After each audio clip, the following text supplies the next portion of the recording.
Yes. Good evening, everybody, and welcome to live news for November. We may need to tweak things as we go. After performance issues last month, I've changed some of the kit in the studio. Had to change a few levels, so things may not be quite right, but I'm sure we'll get there during the course of this thing. And I've got some show and tell for a little later, and we've got a special guest who you'll hear from in a few. Random isn't able to make it this month. He's got more important things to be doing, and that isn't sarcasm. He does have more important things to be doing, so he's off doing those, and wish him luck with all of that. So, what have I been doing this last month? Gaming-wise, I did make a few notes. I think, what did I do? The first note was, some people may have been a bit confused last month. We had a Finnish man reading out some haikus and then never explained it.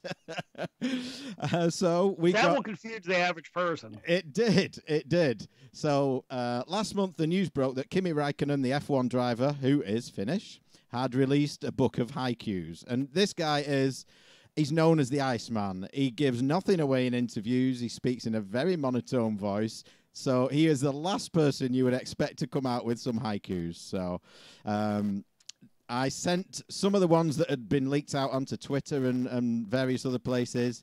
I sent them to our token Finnish listener, Brumisator Petteri Rinne, and he recorded them for us. So that is what the haikus in last month's show were. We may use a few others from time to time, and I've got to pick this book up when it comes out. Should we do them at the beginning or at the finish? Hey. Also, we have a Discord channel now. So if you haven't visited yet, pop into the Discord channel. I will speak to my co-hosts about that a little later as well. Gaming-wise, did I do anything gaming-wise? No, pretty much finished up the book. All the writing of the book is finished.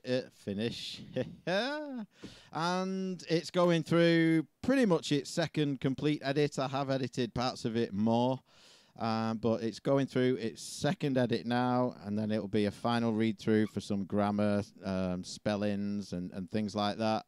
It's a mixture at the moment. Continuity, consistency. Yeah, it's a mixture at the moment of UK and US spelling. So I may just make it US spelling just to make it easier. And then I can convert them back into more easily once it's all together. So that is pretty much me for this month. Who have we got over there? So I've been on the other end of the editing and preparation for the release of the book. And I got to say, there's a couple times, I think in most people's lives that have some sort of creative, nature to them, that they think, I've got a book in me, I could do a book, right? And a couple times I kind of got rolling on something, and I would get to maybe about 50 pages, and it was kind of like I felt without padding it, I had nothing else, And I have done in the course of my academic career quite a bit of, scholarly writing where you have like a peer-reviewed journal. You write, you citation everything that you assert. You reference it to a proven point that's already been peer-reviewed. So your research is based on provable facts, right?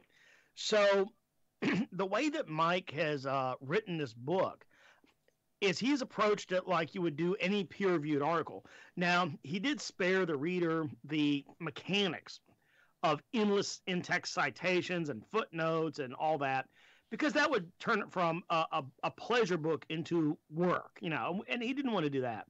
But the quality of the information presented is essentially the same. There is there's no fluff. There's not really any putting words in other people's mouths, if you will. It all pretty much is factual information. So many of the most important plot twists and moments are done by utilizing what's called primary source material, which is things written. Hey, here's the tweet sent on this date. This is the full text of the email sent on this date. And this is this, and this is this. and then it comes to sort of a climax in the who knew what when, you know, what did they know and when did they know it? And I texted Mike, I think partway into maybe chapter 7 or 8. I said, I think you've got a book in here. And it really is amazing. It's pretty much done. I mean, the thing, as Mike was saying, it needs some mechanical fixes, you know, just your usual proofreading, you know, but in terms of telling the whole story from beginning to, well, you know, that's the thing. This thing, it was like one of those movies where it keeps ending. You're like, okay, that was the ending. No, there's another layer of ending. And so whatever you want to call the ending, because there were so many, you know, it was a zombie cockroach that wouldn't die. You thought it was over, and it came back. So following it through, in the end, it just does get a bit of chaotic and kind of falls apart. And I don't mean that in a bad way, because the real story did, you know. And so I think it does a masterful job of really capturing the topic. And I think that everybody in the book is treated fairly and honestly. There are those that will, I think, really like the way they're represented and look at it and go, yeah, that's kind of what happened. And then I think there are some people that will, like that meme I sent you, Mike, of the devil reading the Bible, and it just says a bit harsh. Yeah. And there are some folks who will not like the content. But so I've been spending quite a bit of time, and in fact, I've got to do the rest of the reread of the edited chapters and send that back to UK. That'll be done this week. And then, as he said, it's just some details. Run it through a legal ringer to make sure everything is done in the right way, and I'm certain we'll have no trouble sailing through that because it's all fact-based. And it's pretty hard to claim libel or slander when it's your own words. I mean, can you imagine somebody suing themselves for, hey, you know, you said here that I intended to defraud this, and then here's the email where you're like, well, we can do this. So, you know, good luck with that. So, yeah, it's fantastic. And kind of reading through it, now that some time has elapsed, it really was just a wild ride with some Toy Fair replica and a Kickstarter replica, to which end I just acquired 5 Coleco Chameleon motherboards, also known as high cap HC50, whatever the model number was, video capture cards. So it's coming together, and it's coming together rapidly. I do, if any of the listeners are out there, I am in need of a few more smoked Jaguar shells. If you happen to have one of those that you bought when those were for sale, please hit me up and let me know what we can work out. I would really, really love to. I might be able to send you a high cap 50, board.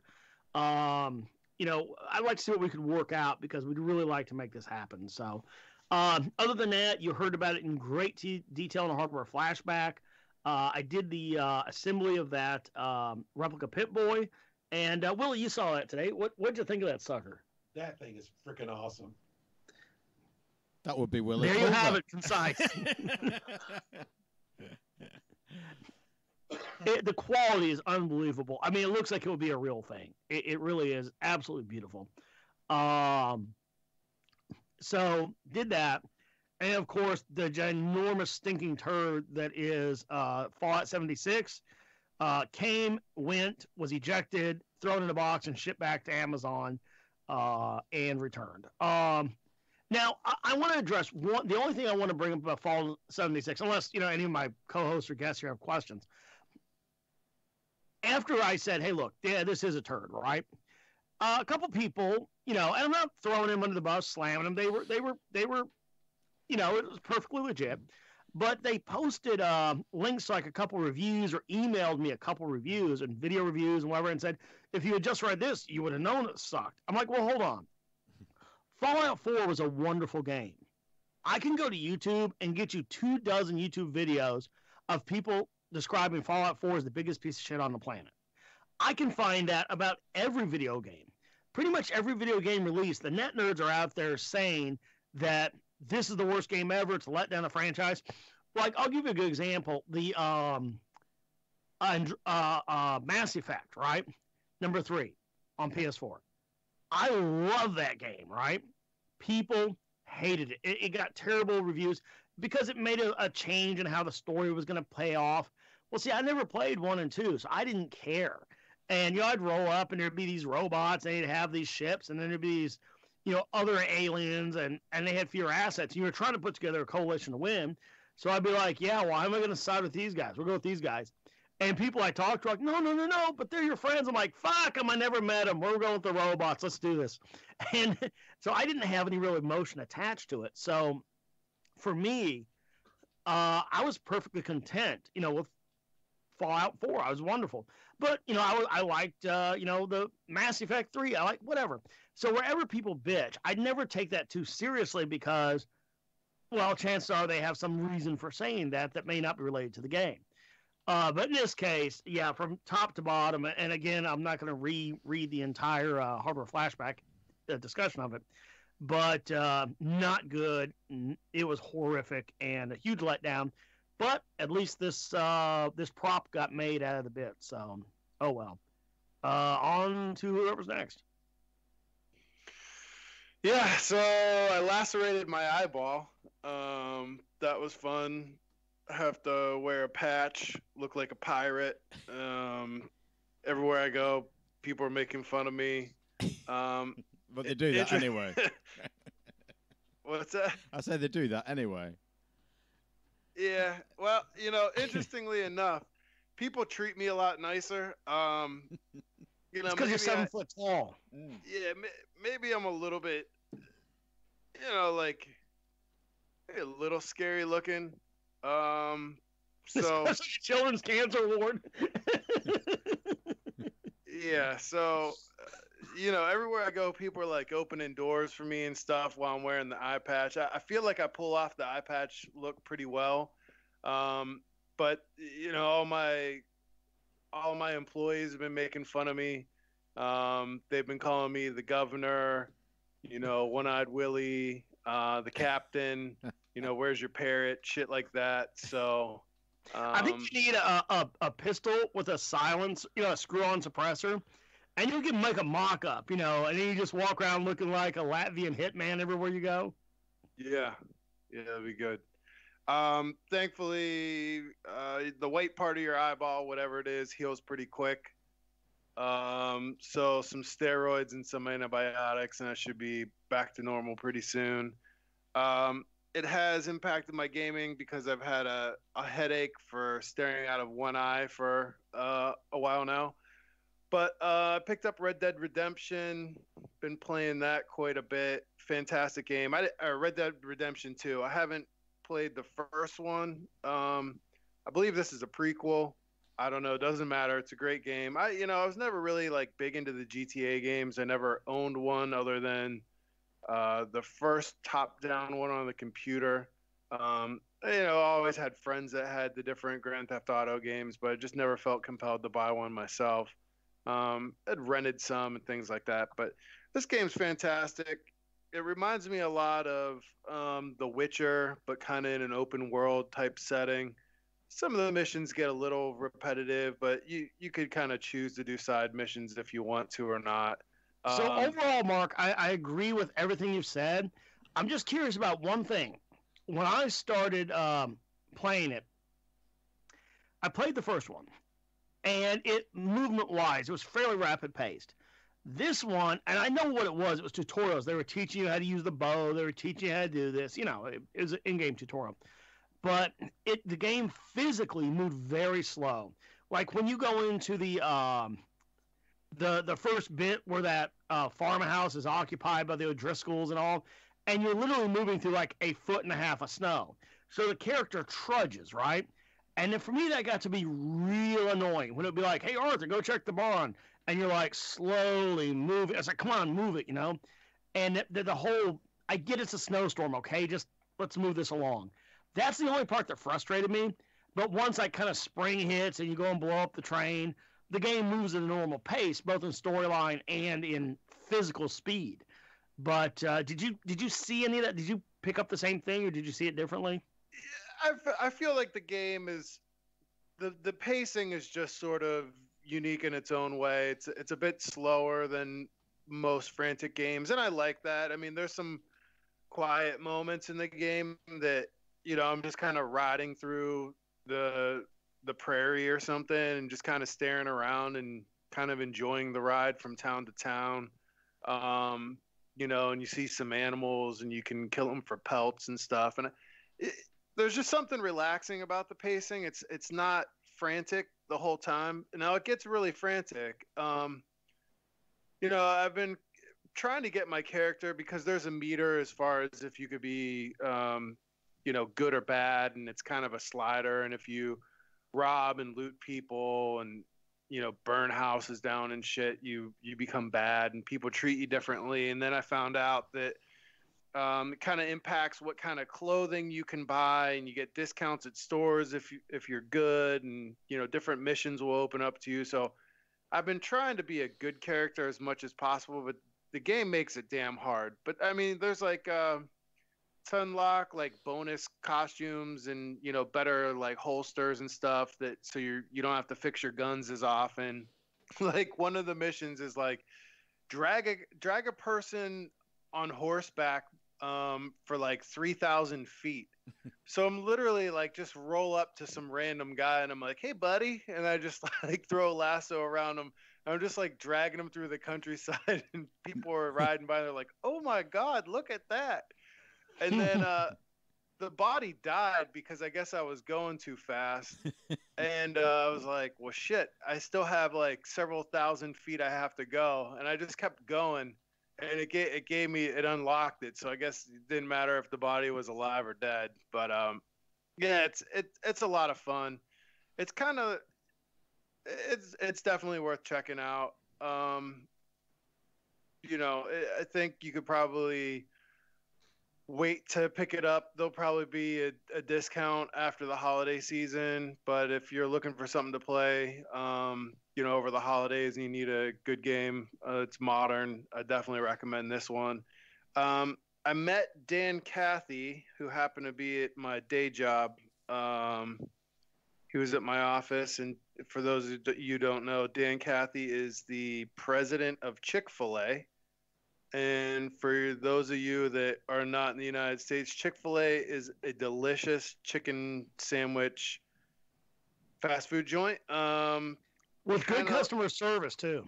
Yeah, amazing customer service. They're kind of known for being a little bit religious, faith-based. Like they aren't open on Sunday.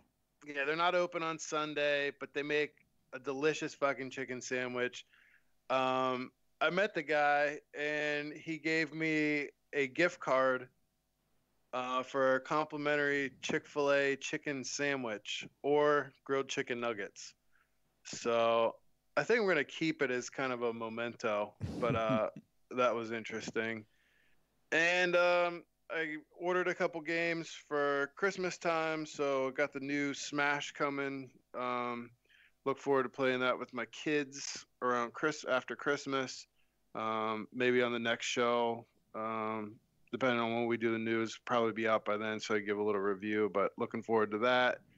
Not much else. I didn't pick up Fallout 76 because I'm smart and I knew that game was going to suck, so there you go. I think I've been to Chick-fil-A. I can't remember if it was there or somewhere else, but they did 2 for 1. I think it was margaritas, or it might have been mojitos or something like that.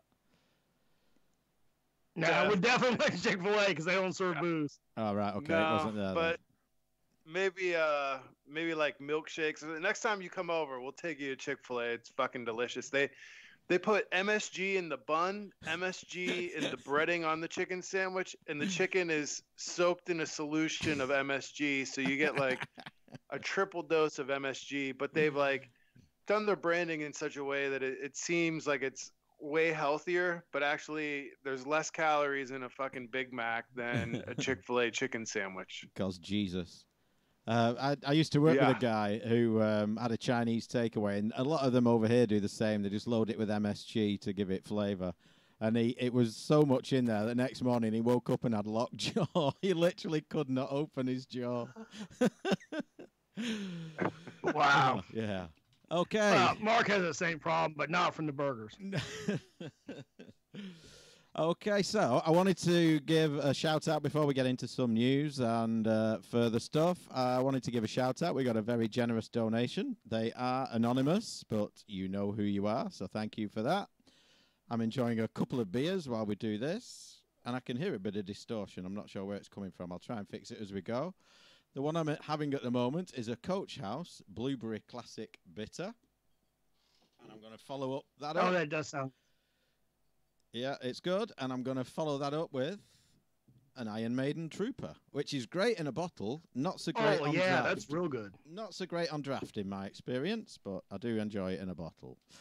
So, Well, I had it on draft in Manchester. I took the train into Manchester and hung out there while you were, I think, over in Sale. And so I went down to the pub downstairs, and they had the Trooper on tap. And I was like, well, this is good. I have a bar stool, and I have Trooper on tap. I think I know my evening plans. Yeah. So real quick, since we have our special guest, Willie Claus, here. Willie Claus, got anything you've been up to? Anything you want to mention while you're on the air here? Not really, no. Again, very parsimonious. Come on, Willie, you must have been doing something. What are you doing over there? Doing here at Scott's? Yeah. Oh, we're just shooting some videos for the Toy Tomb. Scott's toys or your toys? Scott stuff. Scott stuff. And an Arcade USA thing as well? Yeah. Yeah, it's a pretty cool series. I mean, you know, we did one last year. We went through about a dozen different collectible toys. This time we did a little different. We went with some replica prop stuff. You know, we did the Mystery Science Theater 3000 robots and talked about the Pip-Boy and a few other things. And, man, I would love to have a delicious beer, but unfortunately, once this is concluded, I have to throw my headphones down, put on pants for legal reasons, and head to work. Oh, I just bought a Jetfire. It's a transformer on eBay. In the box, it was like $200. It was my favorite transformer. Yeah, they repurposed the Valkyrie from Robotech and called it a transformer. Yeah, it's good. Awesome. I mean, even if you don't care about Robotech, Transformers, it's a great Robotech collectible because it's such a great, high fidelity model of that thing. So this weekend, I've just had a mad busy weekend. Literally sat down in front of the mic about 10 minutes before we started. Sparkle Puss was trying to get hold of me. Are we doing news? Where is everyone? So literally been a non-stop weekend. It was this weekend Comic-Con in Lee. I went to it last year. I talked about it last year. Wasn't able to get there this year. They had a few actors there again like they did last year. I forgot his name again now. He was in Game of Thrones anyway. He was Blackfish, Greyfish, something fish. Anyway, that not his real name. Two fish, Greyfish, Bluefish. Greyfish. I think no, that sounds right. I'm mixing him up with Greyjoy. I think it's Blackfish. He plays the character Blackfish. So he was there. Another actor was there as well. Book by them. Oh yeah. The series is coming back next year, so I'm looking forward to that. Also this weekend was Revival Mini. I was asked to go down and do a panel, but spoke to Chris this week on, I think it was Tuesday. We finally got hold of each other. Told him I wasn't able to make it, so I think he did it himself as far as I know. But speaking of Chris, I did back and receive this, which should be on camera now. Any UK backers will already have this, of course. It is the ZAP 64 Annual 2019. And it is a wonderful thing. And I'm flicking through the pages for you there on camera. You won't be able to see the details, but you get an idea of the layout. I haven't got through it yet, but I will do. And it's a great thing. You will hear from Chris probably on next month's show. I think we're going to get together early December and get him back on the show again. And go through his current projects, past projects, and future ones as well, and have a catch up with him. So we will do that. And in other news, again, sort of revival related, but not necessarily. We got a lot of feedback and reaction from last month's show, and it was based around Dinosaur Pie, which is, of course, Mr. Butler's segment, Simon Butler, who is in chat. Hello, Simon. And he was commenting about Adrian Cummings, and in particular Adrian Cummings' games, of which there are 3 for the Spectrum Next. They are,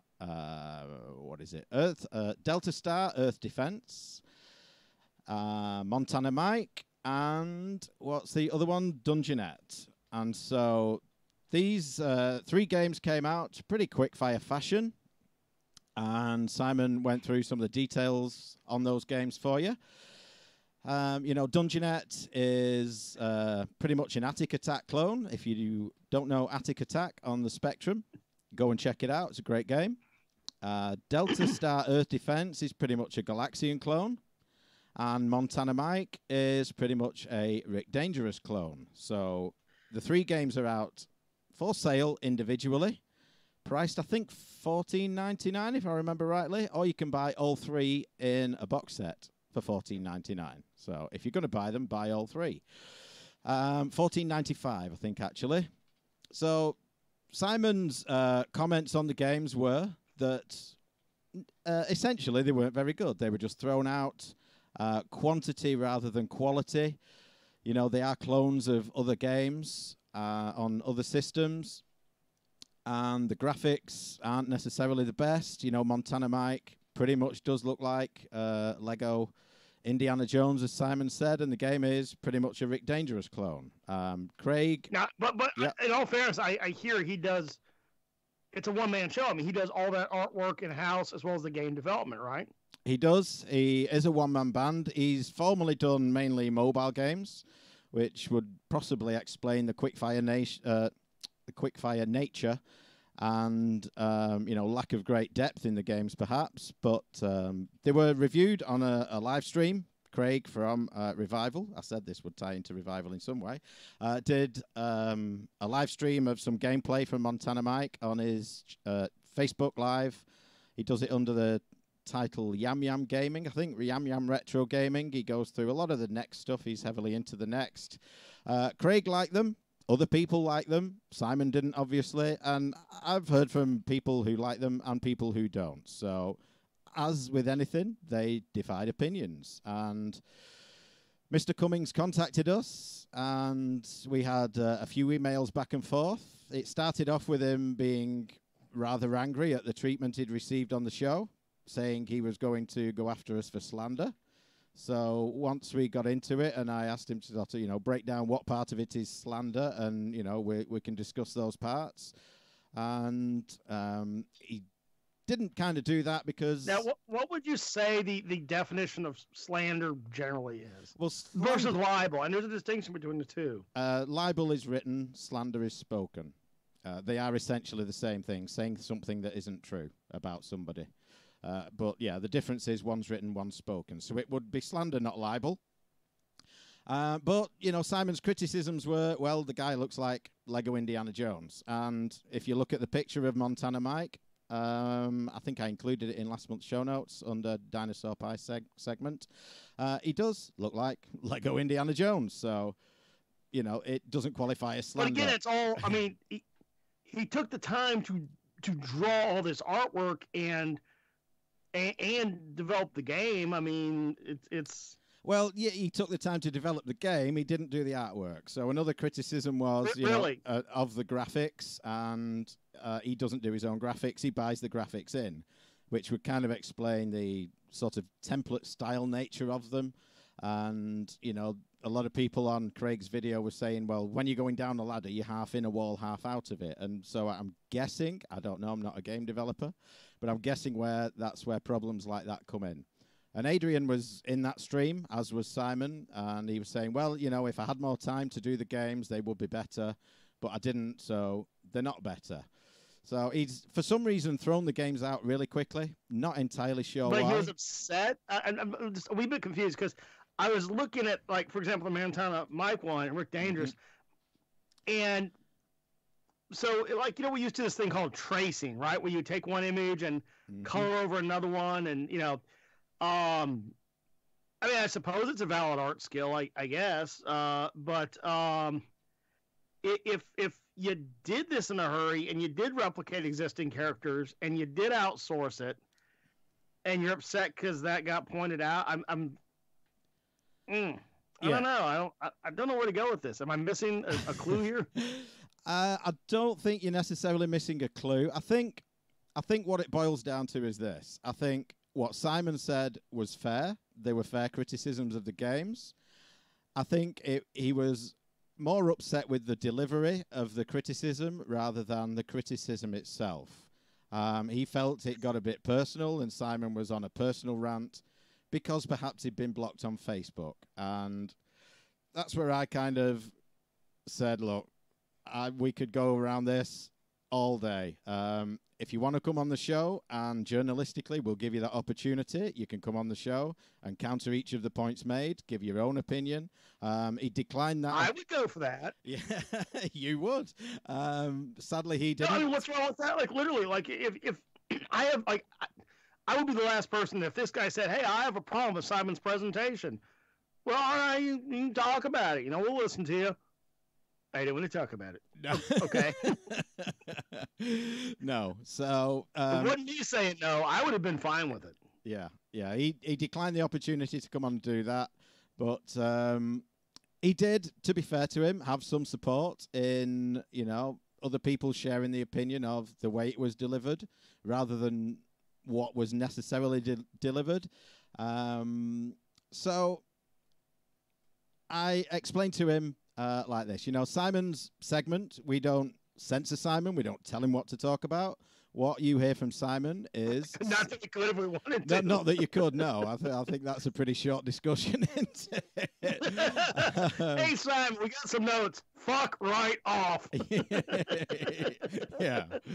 So, I mean, Simon's piece is an opinion piece. They are Simon's opinions, and not everyone likes Simon's opinions and the way they're delivered. A lot of people do. He is a popular part of the show, and some people don't. And, I explained to Adrian, there are some TV shows I watch because I like them. There are some TV shows I don't watch because I don't like them. I'm never going to watch the ones I don't like. Why would I sit through a show that I don't like and say constantly through, I don't like this, I'm going to complain about this.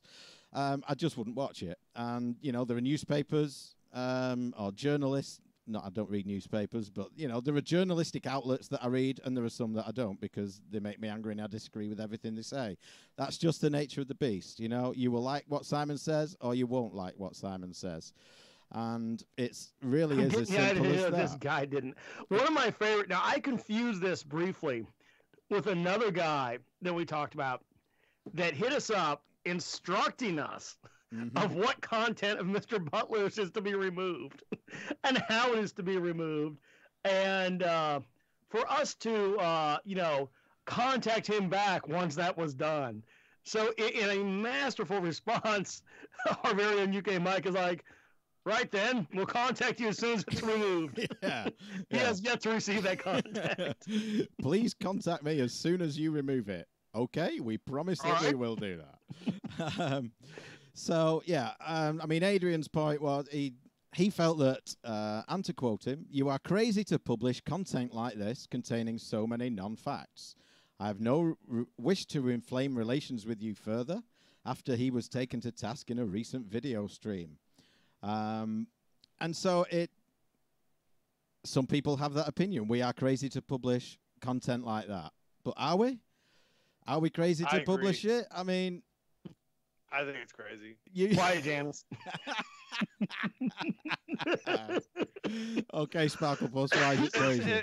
If Simon's words were toilet paper, I wouldn't wipe my ass with it. But that's just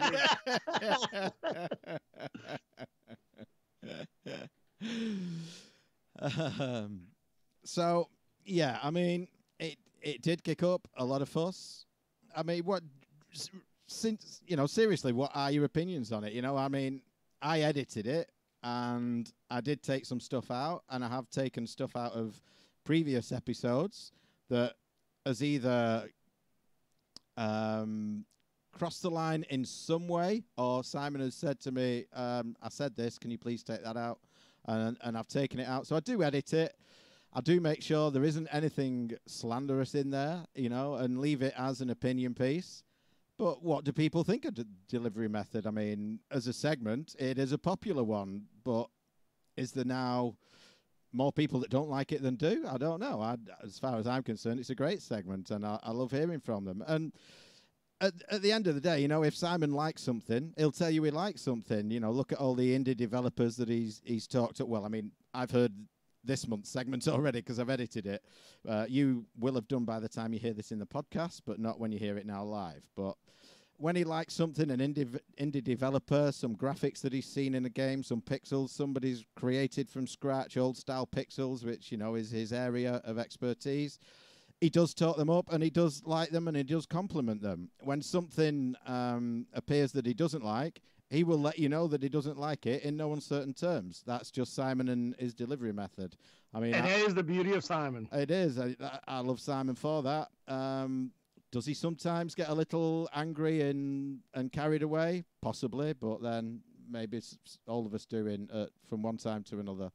So seriously, let us know what you think. And I'm sure Simon will continue to be Simon Butler, and long may that continue. But yeah, let us know what you think. Adrian was given the chance to come on and, you know, counter the points made, which he kind of did concede to in the end. You know, he buys in the graphics, the games were thrown out. If he'd spent more time, they would have been better. There's an interesting piece. I won't spoil steal Simon's thunder, I should say. In this month's show, he does make a good point about buying something you know is crap. And that's not me saying that the games are crap, so that's not slanderous. But yeah, you know, somebody buying something that they know is crap. Simon makes a few points about that this month, and then he proceeds to talk up a lot of indie developers who were doing great work. So it was, I won't say it's all a big to-do about nothing, because, you know, the guy played it for his wife, actually. She heard it and got really upset about it. So right there in the car through the speaker. Yeah. So why would I lie? Yeah. Inside baseball joke. Yeah, I mean, his wife was upset about it. So at that point, has it gone too far? Yeah, there's no reason to upset his wife, but then we didn't play it to his wife, did we? So that's a sad outcome, but honestly, do let us know what you think. You can email us at news@retrogamingroundup.com. You can discuss it in the forums or in the Discord group. Links are on the website. Let us know on Twitter. Let us know on Facebook. And have a look at Craig's Yam Yam Retro Gaming live stream of the games and let us know what you think. I think a lot of people were kind of saying almost that Simon didn't have a soapbox to stand on because none of his games are out yet. And that is true. None of them are out on the Spectrum next year. I have played Monkey McGee. You know, I've got the feeling, and I don't say this with anything but all sincerity, that if Simon Butler, his games came up, and if Simon was the slightest bit dissatisfied with the outcome of his own product, it would be the Butler apocalypse. He would literally tear himself a new asshole, ranting and raving about his own work. I have no doubt about that. Yeah. So, he probably sits there and he literally says to himself, "This better be good, because this old curmudgeon's going to take the piss out of me if I don't." well, did he buy the guy's games? No, he's not bought them, but he's seen them. There is gameplay footage out there. They're on YouTube. But I've played Monkey McGee, which is probably going to be Simon's first game out on the next. And I like it. It is my kind of game. It's a platformer. I won't say simple flat platformer, but, you know, that simple style platformer, going back to the 8-bit, 16-bit kind of era. And I do like it. There is a lot of good gameplay in there. It looks great. It will look slightly different when it's using the Spectrum Next palette, but I think, unfortunately, Simon set himself up for possible criticism when his game does come out, because people are just going to rail on it. So hey, look, I'm a fair sake. person. I got a great idea. Mm-hmm. How about when Simon's games come out as a fairness? Hey, look, bottom line, we're not going to censor Simon because somebody doesn't like it. That's just not going to happen. No. But we can be super fair about this. I would like to say when Simon's stuff is out, we'll offer this fellow a chance to give his account and his review of Simon's work, right? Yeah. And you know what? I have no doubt that the many people that can take the heat and stay in the kitchen, that that it'll go both ways.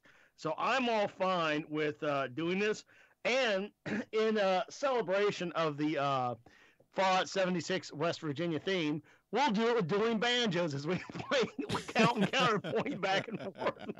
And tell me everybody won't get a laugh about that. So Simon's posted in the chat there. He's played the first 2 games, Earth Defense and Dungeonette. He's got copies of them both. He's not played Montana Mike, but there is gameplay footage of it out there. You can see it. Cool. Well, we'll just see where that goes. Yep. I hope all the way to Entertainment Land. I bet it's shit.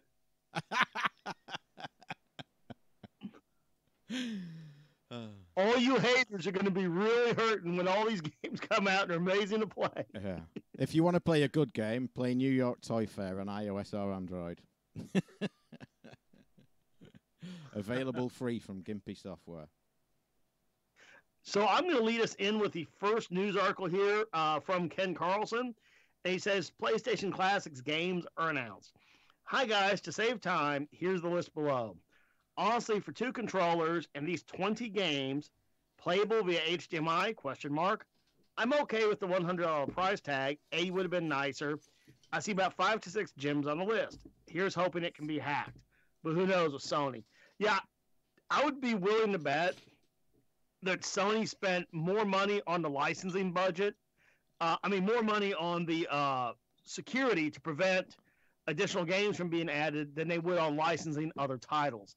I'm sure they said, well, we could throw in 40 games. No, we need to spend the money on making sure they can't add games, which of course makes sense. Don't let the gamers play the games they want to play. So here, the brief list of games: Battle Arena Toshinden, Cool Borders 2, Destruction Derby, Final Fantasy VII, Grand Theft Auto, Intelligent Cube, Jumping Flash, Metal Gear Solid, Mr. Driller, Oddworld, Rayman, Resident Evil Director's Cut, Revelations, Persona, Ridge Racer Type 4, Super Puzzle Fighter, Siphon Filter, Tekken 3, Tom Clancy's Rainbow Six, Twisted Metal, and Wild Arms. Now, all of that said, I care about Final Fantasy VII, Metal Gear Solid, Resident Evil Director's Cut I would give a go. And the rest of these games I think would pretty much be unplayed. So right now you can get a PlayStation 1 style pie case, throw a RetroPie in it and be done. So unless this thing turns out to be wonderfully hackable and playing all sorts of cool stuff, I don't know if this is going to be that exciting for me. I see a glaring omission here. I see a few. Tomb Raider. What's that? Tomb Raider. Well, two glaring omissions. Gran Turismo. What's that? Gran Turismo. Colin McRae Rally. Colin McRae Rally. Yeah, I mean, actually, maybe there's a couple glaring omissions here. Those are all certainly. I mean, Tomb Raider. It's a no-brainer. I mean, that was like the game on the system, one of the main games on the system. Gran Turismo. Still fun to play today. Ridge Racer, I get why they put that on there, but it would have been nice to see that. But Castlevania Symphony of Night, come on, hello. Yeah. I mean, that was like one of the greatest games on that system. Oddworld's good, but I mean, I would just much prefer to have Castlevania as a platformer. Some of these are a little bit weird, like Intelligent Cube and Mr. Driller. Could give 2 fucks about that, I was a big PS1 fan. Had one from pretty much all of its life. Had loads and loads of games for it, and there's some on here that I never played. Never even came on my radar. So there are some glaring omissions. I mean, some people, Metal Jesus Rocks, he did a video about it. I watched not all of his videos, but quite a few of them. He cancelled his pre-order based on the game lineup. So, I mean, at the end of the day, most of it comes down to cost and licensing. I'm guessing that, Tomb Raider is still bringing out new games today. So maybe it was a licensing thing that would have just cost too much and they didn't want to do it. I don't know. Parappa the Rapper would have been good. Yeah. There was there's a ton of them. Just a couple, it would have been nice to get Resident Evil 2 on there, which I think is probably the better game. Strange. Yeah. So people will buy it though. Yeah. Oh yeah. I mean, there's loads of people pre-ordered, and they will sell them. Like the others, at some point it will become hacked and become a mini PlayStation. I don't know, man. I could honestly see Sony spend, and again, when it comes out, we'll see for sure. But Sony would be the kind of company that would, let's say they go out there and they say, hey, we have 280 megabytes of games, and we don't want people adding more games to it. So they would spend the money to either literally revive like a masked ROM technology, or obviously, okay, Flash, that's the production feasible one. They would pay to have a new production run of, say, 300 megabyte Flash chips done that have been out of production forever, or something, masked off portions of it just to ensure. What I'm saying is they would spend extra money just to ensure you, the end user, do not add more games to this thing at the expense of actually adding more games. I could totally see them do that. The thing is, though, that the price point of $100 is starting to creep up close to where, does it even make sense to hack it anymore? Why not just get a Raspberry Pi at that point?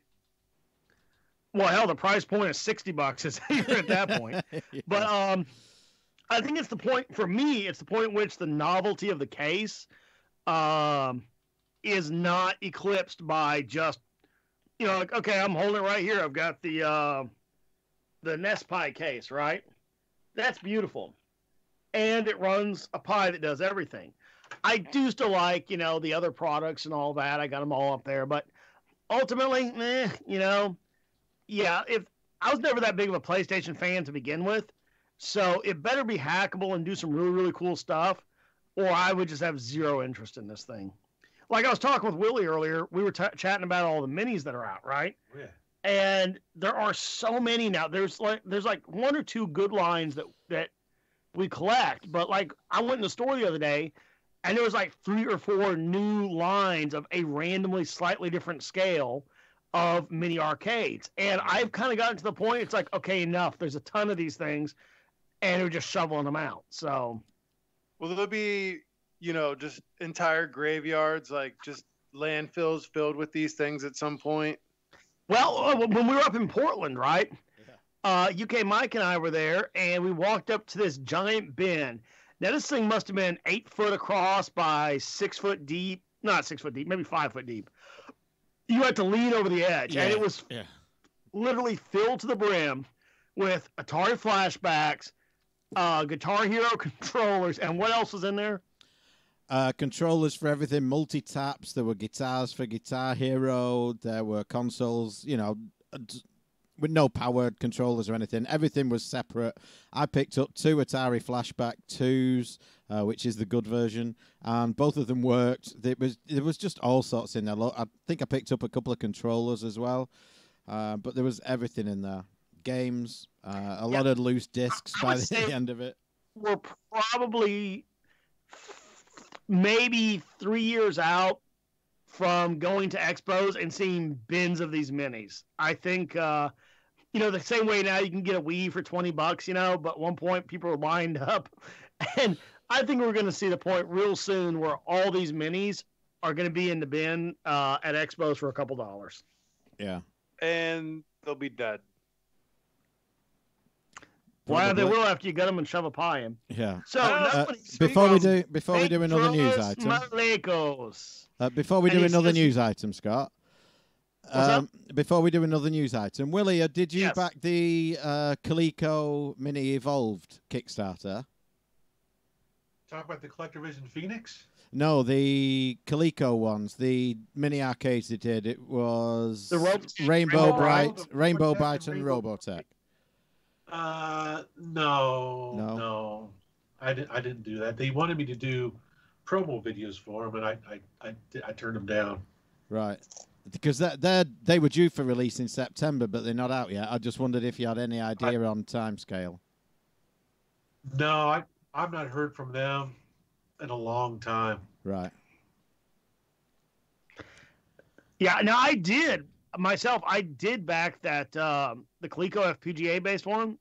Yeah. And it didn't fund. It did okay, but it didn't fund, and that was really disappointing. And it's not because of the technical merit of the system. It's just because I don't think the name Coleco and look, I like ColecoVision. That was my first gaming console. You know, I like it, and I did once. What they did is they did the Kickstarter. It didn't fund, and then they put it up for sale individually as a pre-order system, and I did order one of those, and it's going to be great. You know, I really have total faith in the product.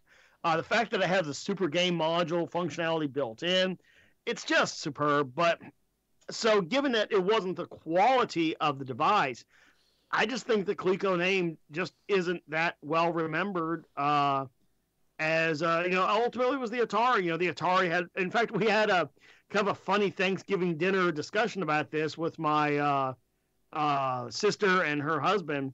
And, how I guess, the Coleco just didn't have the recognition. I mean, the Atari was a technologically inferior system. Mm-hmm. It was a generation prior, arguably, to the Coleco and Intellivision, but it won same way as the Game Boy being, caveman primitive compared to the competitors, won out, even though it was technologically inferior. It happens, Yeah. But I look forward to getting a hold of this new Coleco. And you know what? It would be totally dishonest for me to say that it has any real use, because at the end of the day, the difference between software emulation and FPGA emulation, I think, is a nuanced technical argument with very little end result merit for the average gamer. And that my little, Nest Pi case here with a Pi in it running RetroPie will run far more things for a fraction of the price. And I don't need this Coleco. This Coleco FPGA is not going to do anything for me I'm not already doing running the Coleco emulator in Nest Pi. That said, I want one because they're cool.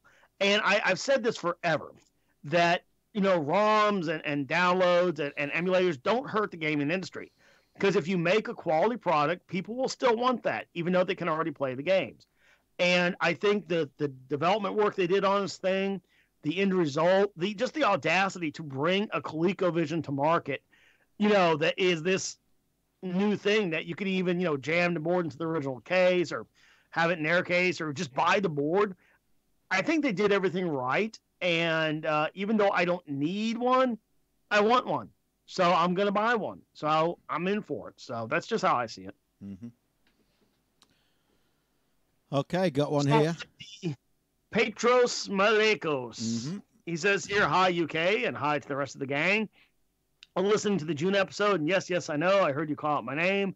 I know I've dropped off the earth a bit, but still a big fan of the show, and we'll make extra effort to join you guys in the events of 2019.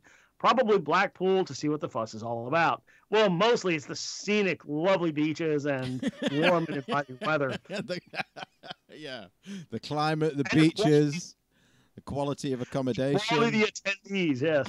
I'm not talking about the gaming expo. I'm talking about the Scottish people that arrive in buses by the thousands already drunk, which is, let's put it, it's awesome to watch. And think you are genuinely... I know I've mentioned this. Go ahead, sir. And think you are genuinely Manny Pacquiao 2 days before you've got a fight in Vegas. And the day after, too. Yeah, I signed autographs as Manny Pacquiao. It was great.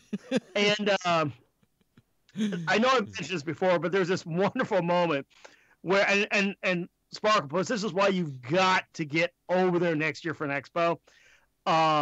It's just a fantastic time. But Mike and we're walking along the corridor in the hotel there. And, we're there for the expo. It's cheap gaming space and all. And Mike looks at me and goes, you do realize for some people this is their vacation. And it's just douche chills, but it was pretty funny. Yeah. So Petros says here, anyway, here's my contribution to the news. This is about a computer that's closest to my heart, the Amiga, which seems to be kind of coming back from the dead. Well, it never really went away, but there have been a number of devices out there designed to extend and enhance the Coleco. So, I'm sorry, the Amiga, and the Vampire 4 has come out.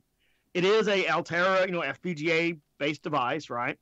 And pretty darn flexible. It's got a built-in accelerator, plenty of. It's basically kind of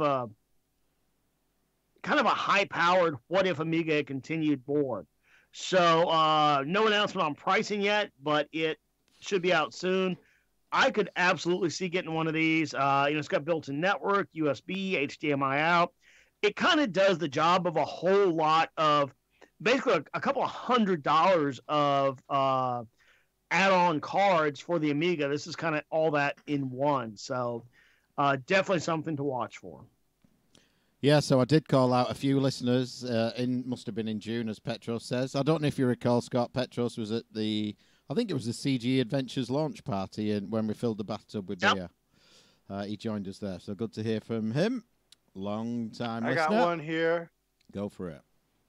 From Glenn Minette, just sent this one in this week, and this one is that Stern has just announced a very limited run of 100 new pinball machines.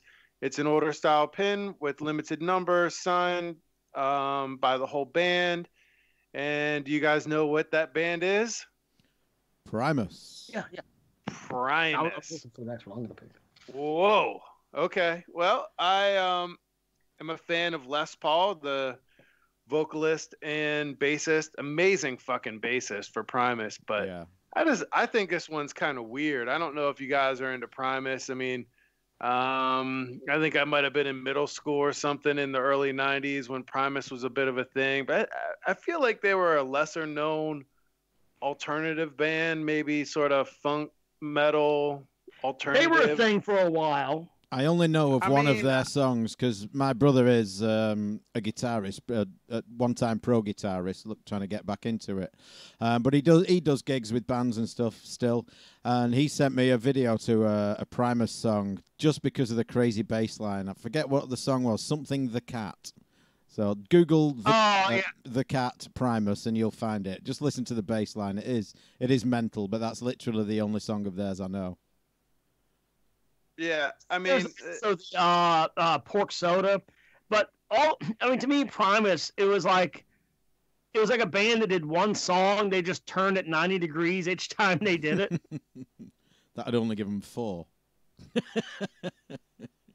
Yeah, I mean, like I said, no doubt the bassist, fucking incredible. If you watch him pluck away on that bass, I mean, it has such a guttural sound to it. I mean, it's really unique, but it almost felt like it was just a showcase for the guy's bass playing because the vocals kind of suck, kind of forgettable. I think My Name Is Mud might have been the biggest hit song as far as mass appeal, but I was kind of shocked to see this one personally, guys. I mean, yeah, I would. I'm right there with you. That's, Pork Soda, My Name Is Mud, whatever. It's just basically the same do. Yeah, it's like, okay, I get it.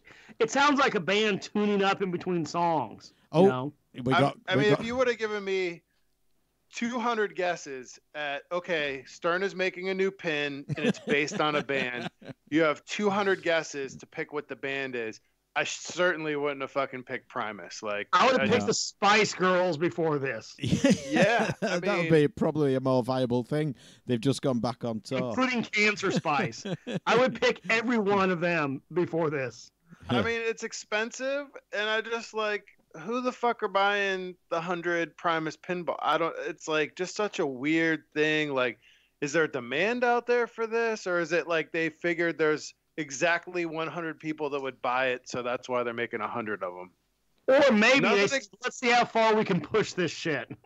I'd nothing reckon against Primus. Like, no, they're cool. The sound is good. It's just like, who is this appealing to? It's just a total head scratcher. What do you think? I reckon there's what I would actually pay money for is if somebody did a Diamond David Lee Roth pinball, and literally every time you got the thing, it just goes bozy bozy da bop. I would just love a Diamond Dave. I don't know why. What about Dimebag Daryl and have like a Pantera friggin' pinball or something? Oh yeah, I mean Pantera. There are so many things out there that would occur to me before Primus. Yeah, I think there's they had to have been contacted by Les Paul or something, and there must have been, or like they know the guys from Primus, or there's some reason why this just seems such a compromising pictures of one of them. Yeah. Yeah. So Eric Ambrose in chat says it's not Les Paul, it's Les Claypool. He's Les correct. Claypool, it is sorry. Les Claypool. Yep, you're right. But I reckon there is 100 at least people out there who would buy a new Stern pinball, whatever the theme. Oh, dude, yeah. You could literally come up with Charmin toilet paper, the pinball, and there could be a little roll of toilet paper on the top. And if you made 30 of them, there would be 30 people arguing over number one. I reckon the only one they'd make that nobody would buy is the magnetic ball pinball that picks up staples. I hate to say it. If they did it and they did a production run of 3 signed by Gary Stern himself and SoCal Mike, it would sell. I guarantee you, right now, somewhere in Arizona, you just heard ping, the light bulb. Let's do a Kickstarter. One here from Random Dave. 30 years of Nintendo, a new Mega Drive / Genesis game. Today is the 30th birthday, not today, but today when he sent it, the 29th of October, is the 30th birthday of our beloved Genesis / Mega Drive. To celebrate it, here is a new game for the console titled 30 Years of Nintendo. As a Sega evangelist, you'll have to convince players to leave their NES console and avoid the SNES because Genesis does what Nintendo don't, as we know. So how much market share can you earn thanks to your knowledge of the Mega Drive / Genesis library? You can play the game online now or download the ROM at the link in the show notes. I will paste it in chat as well now. I try and keep up with the links in chat, but I don't always. But all the links, of course, will be in the show notes. So, got one here, and then we'll take a brief break for our first prize here. And this one here is from Dave Lanke, and he says, Arcade Club announces a second venue. Now, we always like to reveal something special on our birthday, and this year is no exception. As today, we are proud to announce a second venue. This will be located in Kickstall, Leeds, less than 50 miles from Bury. I was hoping it was getting within a 55-mile radius of Bury, not going to lie. Opening early arcade 2019, earlier 2019, a new arcade club. So, it says here, Kirkstall in Leeds, they are going to open up a second arcade club venue. Every trip we keep saying we're going to arcade club, I hear nothing but the best. And now we have 2 to choose from, Mike. I'm all in for this, dude. I hear everybody over there raves about Arcade Club. So it is amazing. I am personally. It is amazing. And there's a podcast to listen to. If you don't listen to it, you should. It's the 10 Pence Arcade podcast. Scott, you met Vic from 10 Pence Arcade. Yep. And one of their hosts, Sean Holly, he gave up his full-time job and now works at Arcade Club full-time. His dream job, he said, working in an arcade. And he's doing it in present day, 2018, there is a full-time job at an arcade. So, so talking about Arcade Club, I was thinking this the other week, how busy I am at the moment with various projects that some you've heard about, some you haven't. But I'm just mad busy, you know, family stuff. I've been looking after the grandchild today until about 10 minutes before we started. So I'm not going to have the time to organise, you know, our 10th birthday anniversary coming up in Feb. So what I was thinking was we just do a trip to Arcade Club. You know, there are restaurants nearby. You've got all the games already provided. Minimal effort required for me to organise it, but we just have a day at Arcade Club or a weekend at Arcade Club, whatever. But I'm not going to have the time to organise a venue, organise people bringing games, etc., etc. So I think that's probably the best solution all round. What do you think? I gotta see when I can make it. Let's definitely, like, this evening or tomorrow afternoon, let's tag up on this and figure out when I can get over there. Hopefully Sparklepus can make it too, and we'll make a good show of it. So even if it's not, if it's in the year of our 10th anniversary, it doesn't have to be in the month of our first show. So that's my initial thoughts on it. Yeah, so you're kind of busy until March, you said, March-ish with your final launch. So, you know, sometime around Yeah, you know what would be kind of April. ideal, actually? It's the time, whatever we do, with the book release and our 10th all in one. Mm-hmm. Okay. So, and we have our guest here in the studio, and we got something coming up here that we're going to do right now, a little contest giveaway here. And let's say that Willie would accompany us over to England, and we were to be in downtown Manchester there, and he saw three chavs walking down the street, and he would look at them and go, ho, ho, ho. It's none other than Willie Claus. Willie Claus, what have you got for us here for your first giveaway? Describe it to the folks, if you will. Well, for the first giveaway, we're going to be doing a Disney's Wreck-It Ralph mini arcade game. It's got the full color screen on it. Get it on camera. Oh, there it is. Oh. You see right there? Well, activate the demo mode. Here we go. Oh, hold on. And that's a great game too, Wreck-It Ralph. I love it. Yes, it is. It's a really good little mini arcade game. So, graciously, Willie, no strings attached, just rolled up with this and said, I want to do a giveaway. So, we have Willie Claus here in the studio. Willie wants to make it a trivia. So, Willie, throw out a trivia question there for the audience. I thought you were going to do the question. Well, I mean, I proposed it, but... you do the question. I don't care. All right. So... hang on a minute. We're paying him all this fucking money to be there. Make him earn it. You're right. So we'll make it a two-parter, okay? So whoever emails in with the first, with both questions correct. So Willie, you'll do the one we discussed earlier. I'll throw up this other one here. You email the answer to these two questions correctly. Send it to the news at retrogamingroundup.com, and we will award this to the first person who gets both questions correct. The first question is, what company or individuals representing what company were expressly told, you're on Disney's dime, do not go out drinking and do crazy stuff, and protect the cabinet from being pilfered for information at all costs? So what company demanded this, and what group did exactly the opposite? The second question is, what was Ralph after in the movie? What was Ralph after in the movie? Yep. And you can email the answers to news at Retro. We'll give you a chance. You got to get 2 out of 3, okay? So number 1, what was Ralph after in the movie? Number 2, what entity abandoned their station and left the game open to inspection? And 3, what entity inspected the game as it was unattended?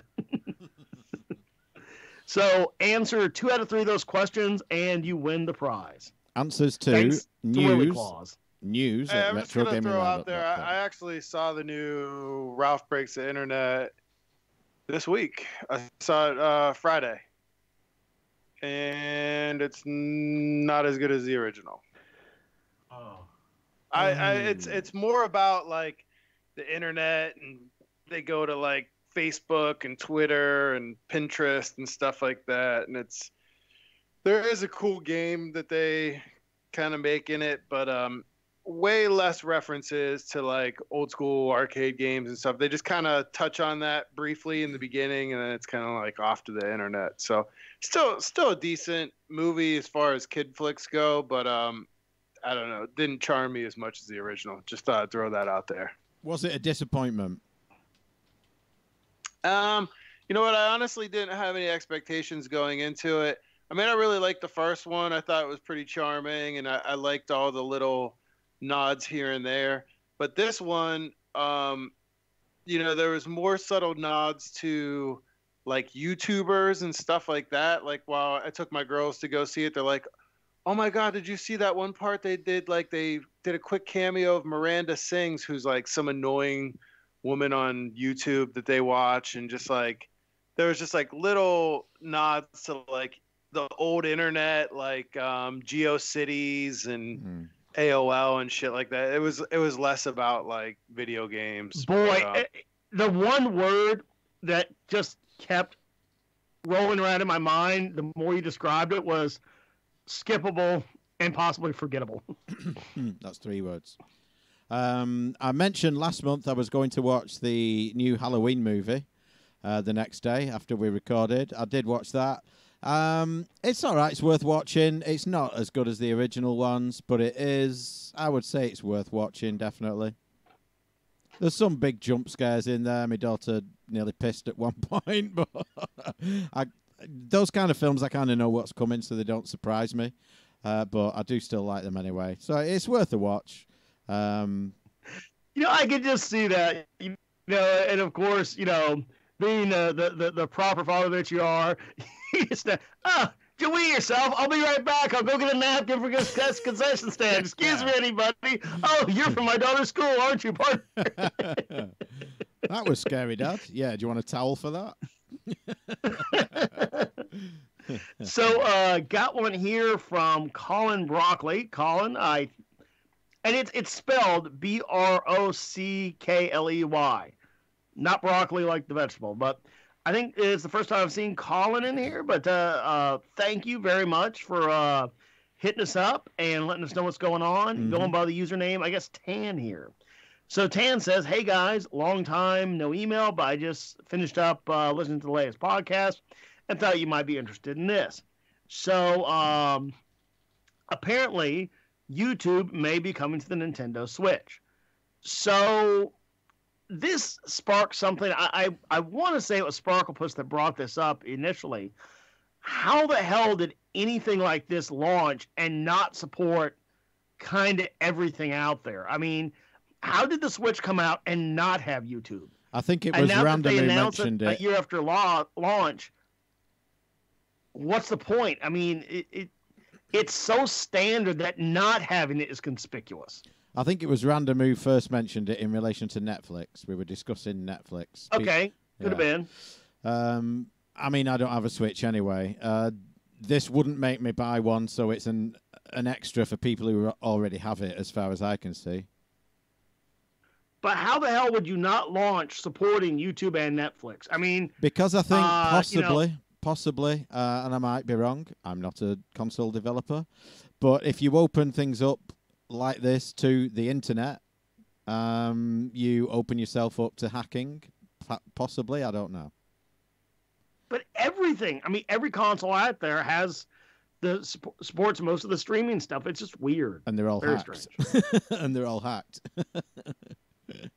I mean, I'm guessing it's because Nintendo wants to control their system, and they don't want, you know, some little kid watching videos of dongs or something on YouTube, and then their mom getting pissed and trying to sue Nintendo. I don't know.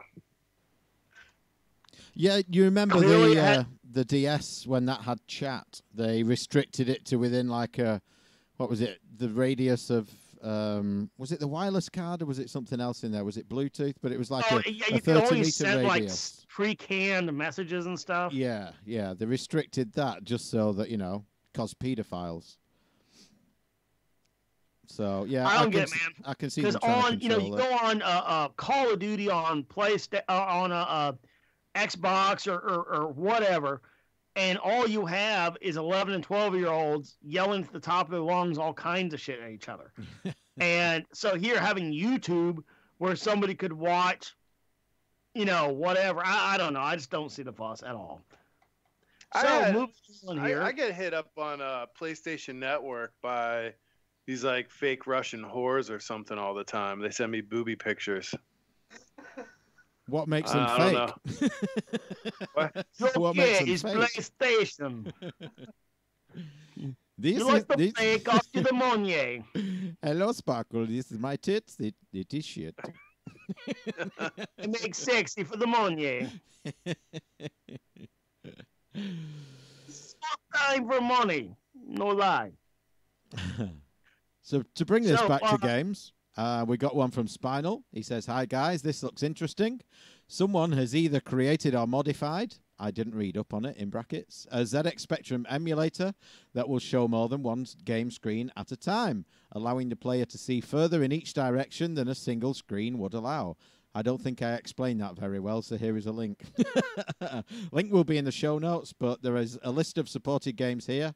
It's not that long. It may increase as time goes on, but they are Dynamite Dan 1 and 2, Jet Set Willy 1 and 2, Spin Dizzy, Starquake, and Technician Ted. So basically the emulator lets you look at the screen beyond an exit before you go through that exit. I think you explained it perfectly adequately, Spinal. Or we both explained it badly, I don't know. So got two here from Dave Lanke. The first one is Hal is dead. And it's a story here on NBC News. And Douglas Rain, the author, the voiceover actor who did Hal, has died at 90. And it's funny because they got a picture of him here. I guess I would say maybe 40s, 50s based on the just guessing. But he apparently was a very long time Shakespearean actor. The Stratford Festival, which is a fairly well-known Shakespearean festival, said that he had a esteemed presence on their stages for 32 seasons. So a very accomplished person who in addition did Hal. So that quite unfortunate. And also coming in with that from Random Dave as well is that Stan Lee passed away. Now, I think this one I'm going to probably just kind of punt over to Sparklepus because he's definitely much more versed and informed in comics than I am. I read some comics, the whole Marvel versus the other one. I don't even know. I mean, I loosely follow some comics. I think they're kind of cool. They were especially cool when I was young. I did not keep track of them as an adult. But Stan Lee certainly, even those of us just as casually informed about the comic world as I am. And, I'm not saying I don't like comics. I'm just saying I'm not that informed and not that into it. I certainly know who the heck Stan Lee was and know that, in World War II, for example, he served in the Army. They recognized real quick that he had a tremendous writing talent. And they moved him over into his official title, which is a funny Army job title to have, was playwright. And he did a lot of stuff for that needed to be done for U.S. troops. Always liked him. He was a very out-of-the-box thinker. Brought in all sorts of innovative changes in the direction, And in the current climate of tearing apart everything for the most tiny whiff of something that's on PC, I see all sorts of people getting unfairly. First of all, judging people out of the context of their time is really stupid and arrogant. But almost as like the other day, somebody was taking apart the Peanuts, right? And they were like, I never noticed how racist the Peanuts were. And they had the character, the one black character, right? And he was sitting on the other side of the table, and all the characters are on the other. And it's like, I never realized how hateful this was. # woke, It's like, of course, the black child's by himself. And you think about it, Schultz, the guy that drew the Peanuts, wanted to integrate a black character into the show, right? And he was told, hey, you might wreck your show here. You might, you don't want to do this. And he's like, no, look, this is stupid. We don't have a black character. He actually innovated and stepped outside the lines to accept something like that. And here he is. It's being crapped on because it wasn't done in the 2019, post-woke sensibilities, which is just beyond stupid. So anyway, Stan Lee, he was many things. He was a soldier. He was a social commentator. He was a social, a cultural infidel in many ways. And I have a lot of respect for the guy. But again, I'd love to throw it over to Sparklepus for his comments, being much more informed on comics than I am. That's your cue, Sparklepus. Unmute. Sorry, I was on mute. What can you say? Hey, man, when you're on mute. 95, not too shabby. Stan Lee was definitely one of the big 2 or 3 from Marvel. Definitely one of the more important, people in comic books. Put him up there with like Jack Kirby. Co-creator of Spider-Man, Iron Man, X-Men, Fantastic Four, Daredevil, so many of these comic book characters that are especially popular today due to the Disney acquisition. I remember Stan Lee. He had a pretty unique signature New York accent. I remember watching the Spider-Man and His Amazing Friends cartoon when I was a kid, and he did the introduction on that show. So I think that was hearing his voice kind of gave him a personality. He appeared in cameo appearances in all of the various Marvel movies over the years. He actually had a cameo appearance in Wreck-It Ralph, which I thought was a nice little nod. I don't know if they kind of put that in there last minute or if that had been planned before. As well as the Jay and Silent Bob movies. Yeah, I mean, the guy was a total mercenary, man. He was out there making money wherever he could. He was still shilling comics. He had his big Comic-Con that he still did. I think he kind of slowed down here in the last few years, but he was out there, man. I mean, he was still going strong, appearing in movies, making appearances. I'll tell you, his signature on comic books is gonna skyrocket now. But you think? Wow. Yeah, storied career, iconic look. I mean, created so many iconic characters. I don't know what else you can say. If you don't know who Stan Lee is, you've been living in a fucking cave or something. He was also a really good self-promoter, smart business guy, but was very careful to insert himself sort of into the narrative. He was smart to make himself well known as the editor and publisher of Marvel. They did a series, Marvel Fanfare, and some others where, he would make appearances on the cover. He would write about himself in third person. So he was a very successful business person beyond just the comics and the characters that he helped to create. So, good send off to Stan. Thanks for all you did. At some point, no one lives forever. I think 95 is pretty damn good. So, his characters will certainly outlive him and be enjoyed for generations to come. Sad to see him go, but his work will live on. And it is a reminder of just how fast we are losing our World War II veterans. I do a lot of, veteran outreach. Like, I go up to the VA hospital in Martinsburg and all, and they have there a nursing home on the premises. And it is, I tell you, it really tugs at your heart just to go in and talk to these guys that are, in their 90s, and some are more conscious of where they're at than others. Some are still fairly sharp, and some you don't know. They don't have the ability to communicate very well verbally, but you don't know if they're really sharp under there or not, so you always treat them with the utmost respect. But Stan Lee seemed to stay very sharp, even towards his last appearances. He was still razor sharp, so it's quite a gift to stay sharp, to that age. But, again, just, it's amazing, as our World War II vets leave us, to remember that Stan Lee was, amongst any, all the other things he accomplished, was a World War II veteran. So, yes, farewell to him. And if you're a millennial, he was also in Big Bang Theory. We've got another long-time listener, showed up in chat, Chalk Salad. Everyone say hello to Chalk Salad. Chalk? Well, that's not quite everyone, but hello. Hello. Hi.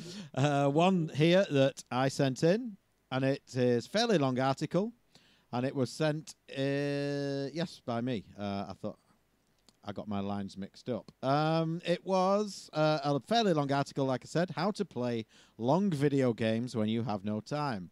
I read it because it certainly applies to me. One of the solutions is get a Nintendo Switch, take it on the go, etc. The other one is get rid of your wife or partner for a weekend. So, yes, there are some solutions offered. So, worth a read anyway. So why Paul has been all over Facebook lately. Yeah. So, got one here from Mr. Mike James. And it's 10 well-important video games. And looks like the list is off to a good start. It goes into William Higginbotham's Tennis for Two, played on an oscilloscope. So that's pretty darn cool. And second of all, of course, they go in here with the first proper coin op, 1971, building upon 1962 Space War, arguably the most influential video game of all time. Nolan Bushnell and Ted Dabney's. You may have heard of him. Let's see what the link is here, what they're linking to. Is it the Retro Gaming Roundup interview uncovering the true history of Atari? No, it's the Digitizer on YouTube. So anyway, it's good to see, instead of Nolan Bushnell's, it's now good to see Nolan Bushnell and Ted Dabney. So the next one up is the first handheld electronic game. Just before you go into that, you were talking about Digitizer and Ted Dabney. So Digitizer did a Kickstarter for a new YouTube show, and there are now 2 episodes of it out. And it hasn't been all that well received in many quarters. Again, like our own Mr. Butler, it's divided opinions. And I commented on the first one. So I've watched all the first 20 minutes or so of the first episode and then bailed. I watched about the first 25 minutes of the second episode, but it was late. I was in bed and I fell asleep, missed the end. But I commented on the first one, so they did have Ted Dabney on there, a picture of him anyway. So they had this segment called Murderer or Not a Murderer, and they showed a picture of a murderer or a game industry alumni. One of them was Ted Dabney, so the contestants had to say murderer or not murderer. And they guessed incorrectly because they showed the picture of Ted where it's the one on our site on the Shownotes page where there's him, there's Noel and there's Al, and as we discovered in the interview, Fred from Accounts, standing around the Pong machine. And they zoomed in on Ted's face and showed that. I could forgive them for thinking he was a murderer based on that picture. But so the show, I didn't like it, if I'm honest. So a segment like that, they do, murderer, not murderer. Ooh, we're going to get emails on that one. Yeah, probably. Well, I did get a comment. So they did the whole murderer, not murderer, and, they said, no, he isn't a murderer, it's Ted Dabney. On to the next one then, and didn't include any information, not just about Ted, but about any of them, even the murderers. They just moved on, so I commented on the YouTube comments of the first episode. Not enough facts and detail to be serious, not funny enough to be comedy. And the guy behind it replied with, a picture of a statue taking a shit. Apparently, he did that to quite a few people. So he hasn't been. Okay, then maybe we were too harsh because that's some funny shit. Maybe, yeah, maybe. So it appears he's not taking the criticism all that well. But I mean, go out and watch it. Make up your own mind. I'm not a fan myself. I've spoke to a few people who've watched it, and they're of the same opinion. Pretty much, it's not been a great outing. Well, class case, not my problem. Yeah. Next up is, but although this list ain't that bad, I'm not gonna lie. I mean, maybe the presentation's terrible, but this list is pretty well composed. Oh, his blog is good. Yeah, I like his about blog. I just don't like the YouTube show. Yeah, no, praise where praise is due, criticism where criticism is due. So the next one is the first handheld electronic game, 1972. I would have thought before that, but it's tic-tac-toe. First games console, of course, the Magnavox Odyssey, 1972. First one with interchangeable cartridges, none other than the Fairchild Channel F. Go F yourself. Go F yourself. And next up, first licensed arcade game. And you learn something new every day here. The Fawns. I did not know this.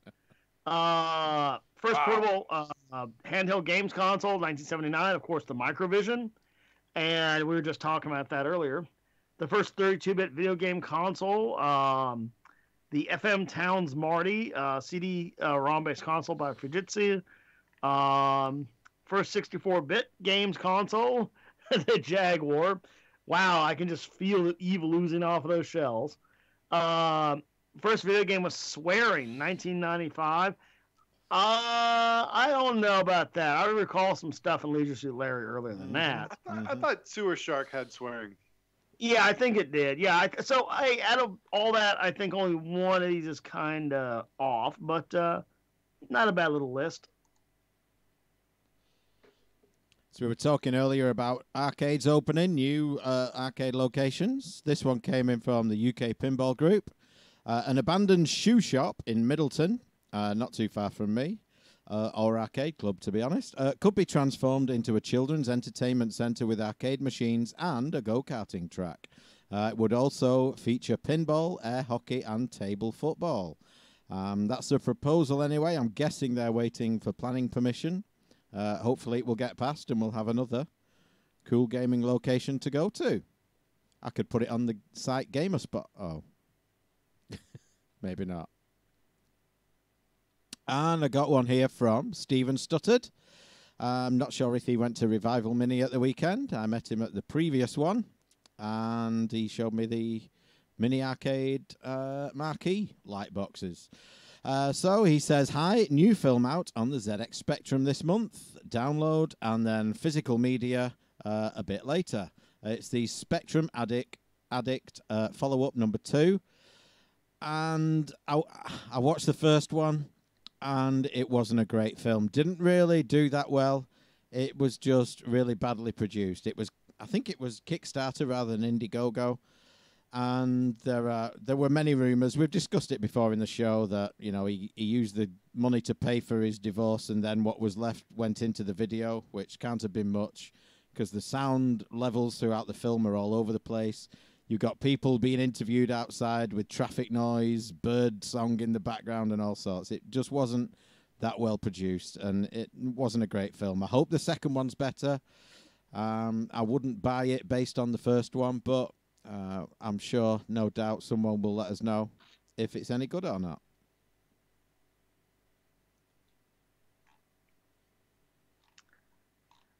Wow. Okay, so I got the next one here, and boy, this one requires way more research to call BS or no BS on. Okay, so why a helium leak disabled every iPhone in a medical facility?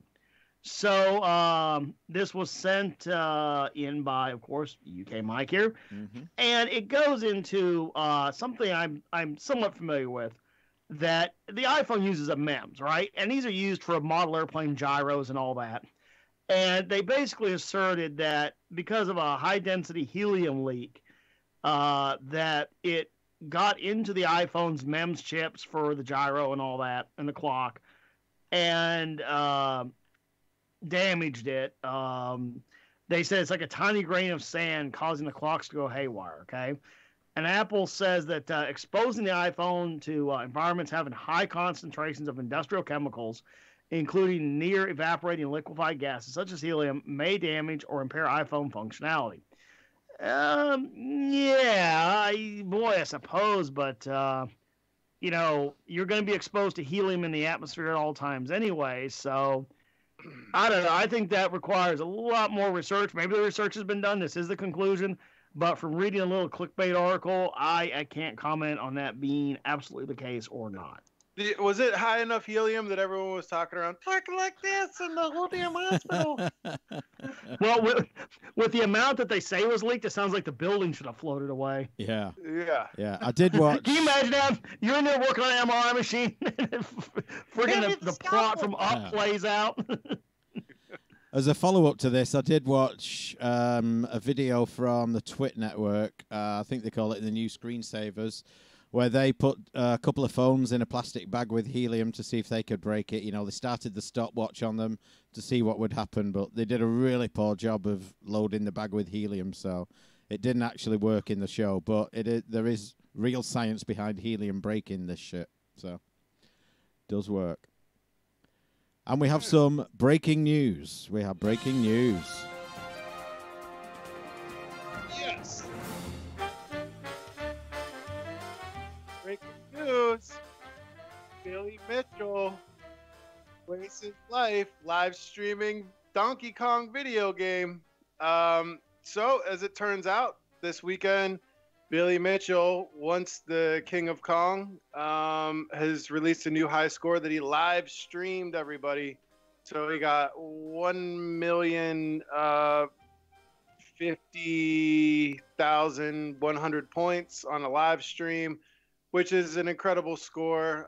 It doesn't topple the current score holder, Robbie Lakeman, but some people are saying it does go a long way to prove that Billy's got some talent and he's capable of achieving high scores, no matter what the people at Twin Galaxies say. So what do you think? Does that throw a twist in this Donkey Kong saga with him maybe maiming some scores, not maiming some scores, lying about stuff? Is he a good gamer, bad gamer? I mean, I think this kind of proves that the dude's a good gamer. I don't know why. I don't think that was ever in question. No. I mean, I said from the beginning, yeah, he's obviously a great gamer. I mean, I saw him and Todd Rogers at Classic Gaming Expo on multiple occasions go up against back-to-back-to-back, one person after another, and just run away with it. So, you know, but then again, let's say you're the fourth best person in an Olympic contest.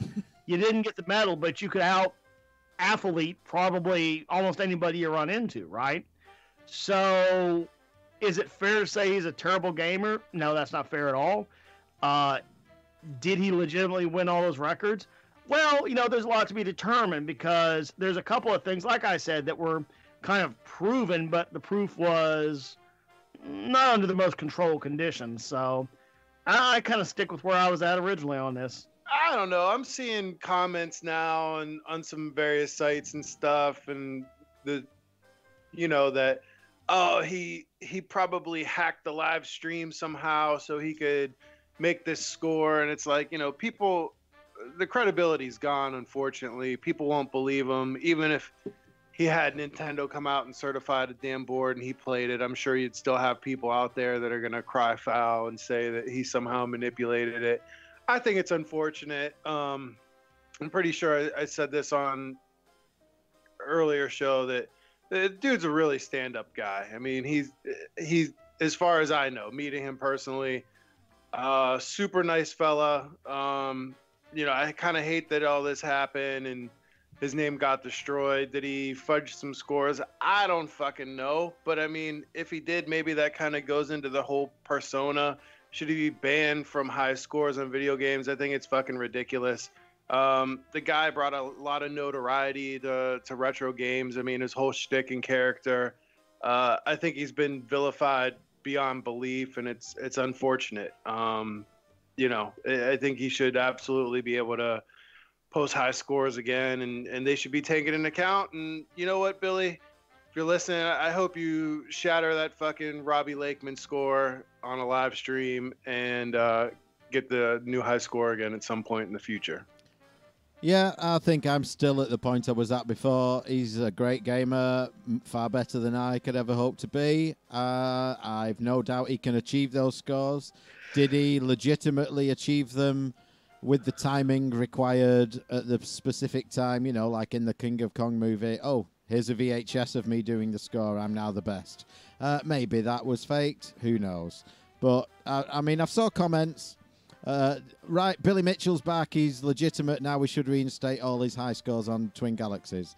Well, I'm not sure about that. I don't think we should do that. But, you know, if he wants to start submitting high scores again, I've no reason to not let him do so. But I stand by my earlier statement that was, you know, for this kind of thing, for Twin Galaxies records, you got to do them live. You got to do them in front of an audience.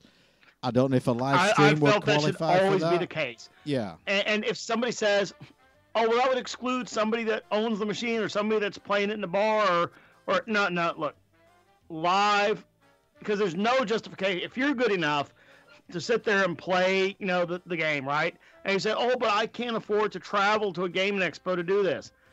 Okay, well, if you can't afford to travel to the Olympics or you can't afford to travel to a poker competition, whatever the hell competition is in life, if you can't afford to travel there, then you're not a competitor, okay? Yeah. Sucks, but that's kind of how it is. So I don't think video games should be any different. Mm-hmm. What about, like, the seedy underbelly of high scores where some of these guys wear diapers and, like, defecate in their pants while they're playing because they play for so long? Well, you get that everywhere. Politicians do that. I mean, that's just human nature. Yeah. Oh, yeah, dude. If they want to, like, filibuster or hold up a debate, some of them have been known to do the diaper thing. Then there was that female astronaut. Now, as I recall, the story did get a little bit convoluted where she had the diapers, but she wasn't actually wearing them, you know. But, you know, so be it. Yeah, I don't know, man. But I do have one here that we do know about. And this one's from Mike James regarding the mini Vectrex. So for years, this was kind of rumored to exist. And the folks over here at Retro RGB posted this. And the National Video Game History Museum, which of course was created by the creators of Classic Gaming Expo, it says, and this is the part in anything I've seen written, it doesn't give the where it came from. I'm suspecting it came from Jay Smith, but don't know that for sure. Anyway, they got a hold of the Vectrex Mini, which was a portable Vectrex. It's about half the size of a regular Vectrex with a smaller screen, a little bit smaller connectors, smaller joystick. And it's basically designed to be, I mean, it still plugs in, 110, it looks like, and you carry it around. But it's definitely a working model, and it powers up and plays. So if I had to guess, it probably came from Jay Smith, but nowhere is that mentioned. So since they have it, I'm guessing it'll be probably available for viewing at their museum. So we'll see. I mean, this thing looks like almost too clean, you know? You're gonna. It's like pretty much like a production vault model, yeah. Yeah, I mean, this thing obviously wasn't sitting in, grandma's basement or something. I mean, it looks pristine, like it was just pulled out of the plastic wrap before they set it on a hotel bed, take pictures for YouTube or something. And if you know Jay Smith, that's exactly how you expect it to look. I'm certain, because he has huge archives. He has the original color Vectrex and all that stuff is very, very. He took care of this stuff, This is exactly how I would expect it to look. Looks cool. So I want to bring Willie in around about now, but first, before I do, I'm showing the beer I'm currently drinking. I went to replenish. This is a 2 Hoots Golden Ale from Holtz. Not going to lie, smells really strongly of weed. I opened the bottle and I thought, wow, did the top come off the container or what? I don't know. Smells just like weed. Anyway, so... Well, I'm going to add a little bit of interesting information that CBD, one of the cannabinoid compounds found in marijuana, is also in hops. So you could extract that compound out of hops. So maybe some of the terpene profiles are the same. There you go. Yeah, good information because this is quite a hoppy ale and smells just like weed. So the news item I was referring to came in from Random Dave. It's Tetris Effect players have discovered a secret Game Boy stage of Tetris in the game. And I don't have the game. I think it's only on PS4. I might be wrong. But I know Willie's played it because I watched his live stream of it the other day. So Willie, tell us about Tetris Effects. Well, basically what it is, of course, it's Tetris, but it's been really amped up with a lot of visuals and music that kind of changes as you play the game. It's kind of like a combination of Rez and Tempest 2000 a little bit in how the visuals work. It's actually a really fun game. I saw a couple of the levels you were playing. One seemed to be like outlines kind of thing. It's almost like a sky at night, made up of stars, but they're in the shape of like killer whales and stuff all swimming around you as you're playing. Yes. It's very, what's that word? Atmospheric? Atmospheric. You really get drawn into it. You really don't feel like there's a lot of time passing by. It's actually very relaxing to play, especially when you put it on the VR headset. I played it with my VR headset. It's really cool on that. Now, while CBD might not do a damn thing for you, THC combined with Tetris, who knows? Got another one here from UK Mike, and it says Tetris is a great distraction for easing an anxious mind. So, pretty much similar idea. They say that Tetris players can achieve a state of blissful distraction known as flow. Well, that for me is always interrupted by the damn thing filling up and me dying. But I guess if you're good enough to keep it going, they always talk about flow or being in the zone, right? And here, to ARS Technica's credit, they define that athletes, musicians, riders, artists, race car drivers have reported on achieving such a state, as well as I would say pilots. We certainly do that where, you're in the zone. You have that, you're moving, everything is happening, is timed out just right. And that's how I feel like if I'm coming into, an airport on a really rough, windy day with, the horrific crosswind and obstacles at the end of the runway that you have to do a steep slip to landing over. And you just get into this sequence of just hitting everything just right, and one thing feeds off the other. So I can certainly see how that would apply in Tetris. So it's a fairly wordy article, certainly worth a read, and the links, as always, will be in our show notes. So the aforementioned Digitizer has another entry here in the live news, and I think it was sent in by me. And Scott mentioned earlier the Game Boy winning out over its contemporaries with the lesser technology, and this is one of its contemporaries that I owned at the time, the Sega Game Gear. I had the TV add-on for it as well when analog TV was a thing. Remember that? And this is a list of 10 games that will change your mind about the Game Gear. And it starts off, I did love the Game Gear. I mainly played it plugged in because of the battery issue. It was just horrendous on batteries. So the first game in the list is Land of Illusion, starring Mickey Mouse. Next up is Streets of Rage 2, not a game that I would play, but a good version on the Game Gear. Gunstar Heroes, Tails Adventure, another one from the Sonic world. Virtua Fighter Animation, not one I've played before. Arena Maze of Death. Sonic 2, I played a hell of a lot of. I actually completed Sonic 1 on the Game Gear. There are others in the list. I won't spoil them all. You can read it. But what I would say is a lot of them are good versions because basically they were ports of Master System games. A lot of the games that you see on the Game Gear are almost direct ports. Well, it was a Sega Master System. That's what it was. It was a handheld Master System. So the games you see on there are the better ones from the Master System library. But still, a good console. And I did like the TV plug-in and a couple of the other add-ons that they had for it. But just a battery killer. I actually own two because one broke. One of the D-pad directions, I think it was left, broke. So you'd go into Sonic and he'd just run right all the time, which I kind of guess is the idea, but really did make you blaze through Sonic. So, real quick interjection. We're going to do our next giveaway here, thanks to Willie Claus. Yay! Willie, what have you got for us? Hold this up to the camera. Ooh, I will. It has a demo mode. You get the button right there. Uh-huh.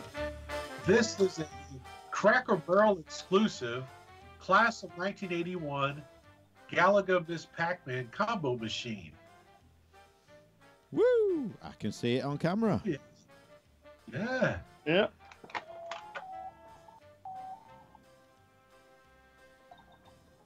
It even has the hidden game on it as well, just like the arcade game did. Nice. Is there a cheesy biscuit in the cracks? No. There's 2 packets of Condoms. syrup in there That's a great. and some grits. Yeah. So, Willie, give it away. All right. So to get this, the first one to email in what the hidden game was on the arcade machine and how you accessed it wins it. Nice. Again, So just send that to news at Retro Gaming Roundup and let us know what the hidden game is and how you access it. And Willie Claus will be gifting this to you. And thank you, Willie, very much for bringing these 2 in. Very awesome of you. And I can't wait to see what listener gets this thing.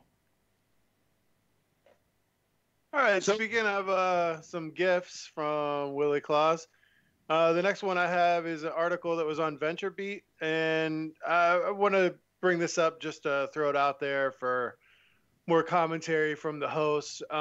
This was labeled President's Old School Gamers, a 2008 Retro Gaming Gift Guide by Mike Minotti. So on here, he lists some things that you can get for the retro gamer in your life. And with the holiday season coming up, some of the things he recommends are the Super NT. You guys familiar with that? Yeah, that's the FPGA NES, isn't it? Yes. Yep. Retail price, $190. You can get that from Analog. The next one that he recommends is the Super NES Omnibus Volume 1 by friend of the show, Brett Weiss. Good coffee table book. Maybe pick that up for the Super NES fan in your life. The next thing he recommends is a Mega Man cookie jar. I'm not the biggest Mega Man fan. I think I might pick up the new one, but it was where you could go to buy most good geek things. You could go to thinkgeek.com to pick this one up. $40 seems a little bit steep for a cookie jar, but it looks like the Mega Man Blaster. It's pretty cool from the Blue Bomber. After that, they recommend a Legend of Zelda holiday sweater. This thing's friggin' sweet. Anywhere from $21 to $35 if you're a fatty. And I might pick this one up for holiday sweater party. Do they do those over there in the UK? There's nothing better than a Christmas sweater. So yes, we do. I might wear mine next month. This one's badass, man. I mean, this one looks really good. Then next up, they have Sky, the Art of Final Fantasy, slipcase edition, $90. I don't know. I guess you got to pay a premium for some Final Fantasy shit. And then they got a Sega coloring book. And that's pretty much all that he recommends in his list. Do you guys have any good ideas for something you'd give the retro gamer friend or family member in your life for the holiday season? I would say the whole RetroPie. If you're somebody that can set this up, buy a RetroPie.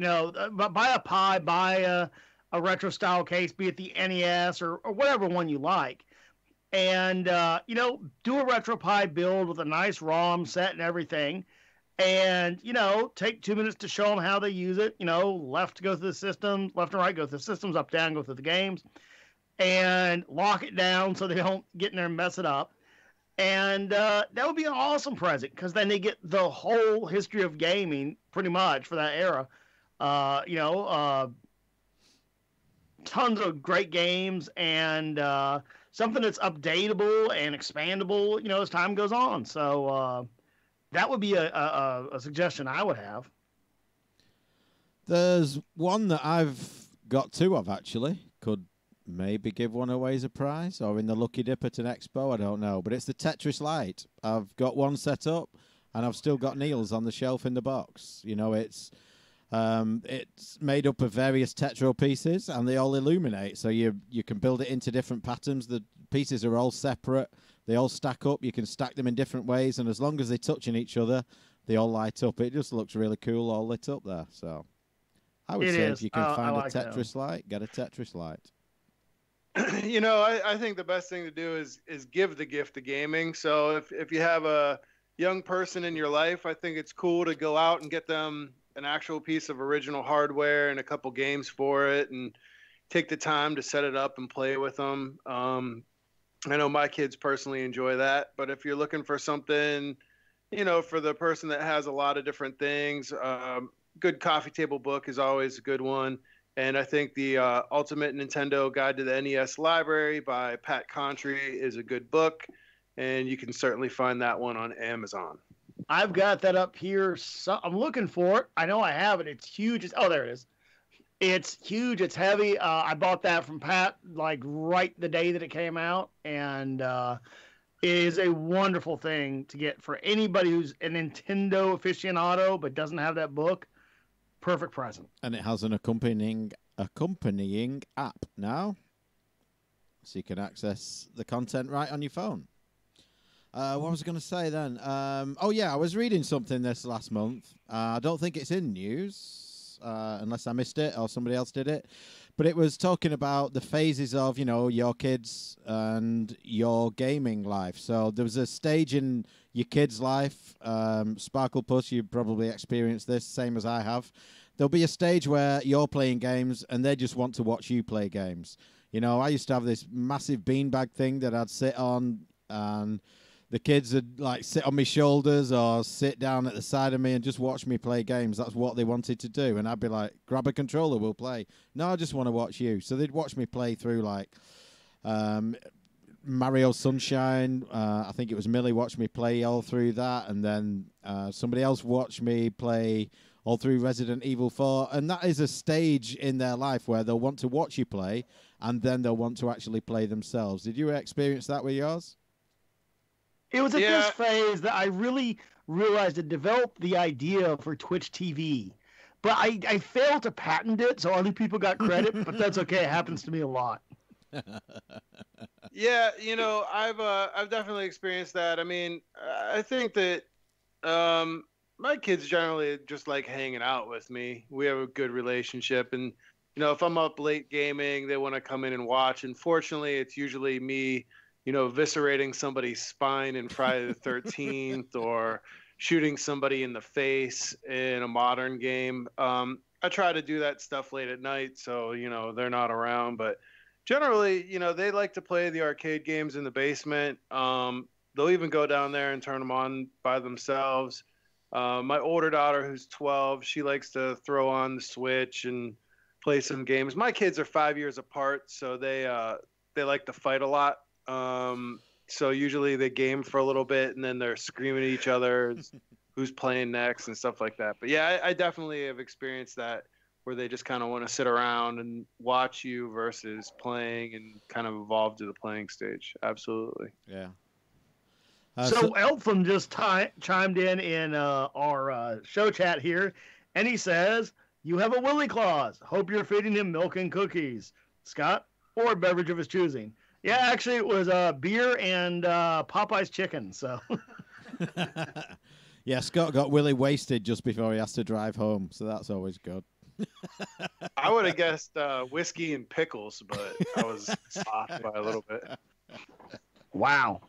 Although I will say this, I had picklebacks for the first time some months ago, and you literally have a shot of pickle juice, like out of the jar that pickles is in, and then a shot of Jameson. So you take a shot of Jameson, which normally is enough to do some serious damage to your throat and stomach.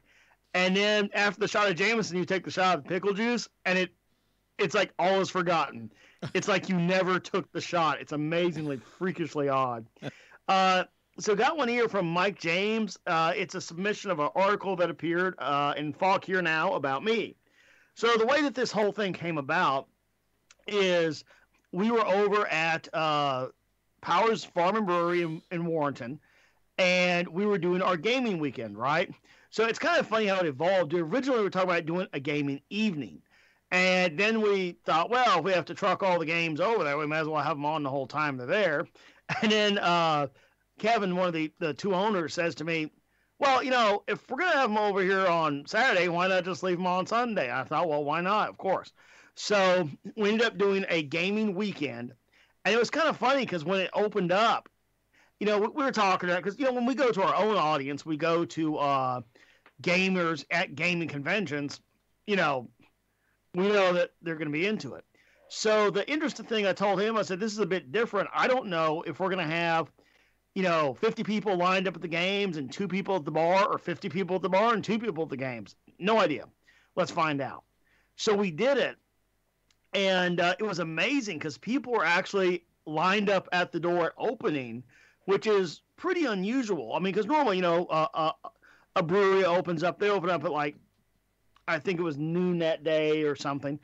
And, you know, people start trickling in after lunch. And then by the, you know, mid-evening, it's in full roar and stays that way until close. So there were actually people lined up. And because it is a family-friendly brewery, tons of kids, people brought their kids, you know. And we only did about 4 days of advance notice on it. And the place was packed.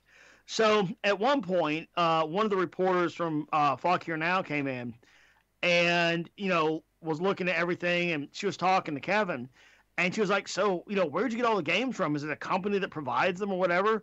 And he goes, no, this guy, a friend of mine collects them, and, you know, so it went from there. So she came over, and she did about a 3-hour interview with me, and it's kind of neat because, you know, a lot of times if you're dealing with reporters, and you say, hey, look, say what you want, write about all this other stuff, but the most important thing for me, for you to capture, since, you know, I'm doing a favor giving you all this information, here's the thing I'd love to see in there. And seldom, if ever, is it in there. And Cassandra, the lady that did it, was so nice about it. She actually, like, put the things I mentioned, like, right front and center. And then she pretty much describes, you know, the arcade, you know, and the collection and, you know, the range and what it's like collecting. And then, you know, she did a little video. So it's kind of neat. It basically tells people, like, hey, you know, if you're getting into gaming, like, one of the common questions people ask is, you know, well, how much does this cost, right? And, you know, that's why I sort of explained, look, it could be, you know, a common, like, you know, Zaxxon you could pick up for under $300 in great condition. But, you know, a new production pinball might cost $6,000 or $8,000. You know, it's all over the place. So it was a neat bit. It ended up being a pretty long article. And I hope, you know, that it got somebody or several people into the hobby, because the more collectors are, the better it is for everybody. It doesn't increase competition so much. It has more people out there restoring, ferreting out games, putting them on the market as they decide to go to other games. So I think it's a good thing to have more collectors and a healthy community. So anyway, that was certainly interesting. I enjoyed doing the interview, and I certainly hope it encourages others to get into our hobby. Hey, just a quick note. There is a arcade auction in Winston-Salem coming up next weekend. So, you know, head up to Winston-Salem on the 4th or 5th of December. Do you watch the TV show Salem? No. I did see that new whatever Teenage Witch thing, a little bit of it. I only watched a couple episodes. How was that? I put it on my list. Is it more adult than the original show as it bills itself? Tracy couldn't get through one episode. She was like, "This is fucking awful." I watched like the first 3 episodes and then kind of had a bit of a break, and then I think I watched another 1.5 episodes, and I'm having a hard time getting any. At first, I really seemed to like it, and then I don't know. I guess if you don't have anything else to watch, it's... Yeah. I marathoned a couple of things on Netflix recently. I watched season 2 of Making a Murderer, and I watched The Haunting of Hill House. That was pretty good. You got to keep your eyes on it. Is season 2 of Making a Murderer worth watching? It's a lot slower than the first. You may be disappointed by the ending, depending which way you fall. But I think there'll be a 3, which may give away the ending. So last couple of news items to bring it back to news. Shame Random Dave isn't here, but like I said, he's taking care of business.